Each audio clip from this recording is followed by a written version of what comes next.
Поговорим, знаешь, когда мы, журналисты, сами сталкиваемся с этим, мы особо готовы не только о стандартах говорить, но и не только о стандартах профессии, но и об этических стандартах, которые тоже присущи профессии.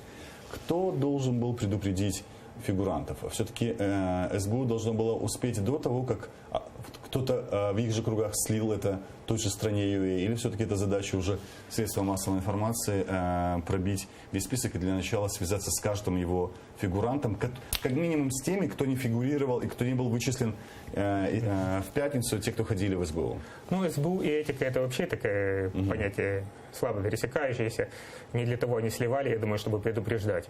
Вот. Ну, а страна ЮЭ, конечно, с их стороны было бы глубоко порядочно и правильно поставить в известность фигурантов списка, прежде чем публиковать его. Даже если бы на это пришлось потратить 2 часа времени и по 30 секунд, и каждому сообщить, перед тем, как публиковать, что мы публикуем этот список, Конечно. Знаете ли вы о своем присутствии? Не спрашивать разрешения, если же на то пошло, но, по крайней мере, поставить в известность. Некрасиво бы поступили, считаю, неправильно. Давай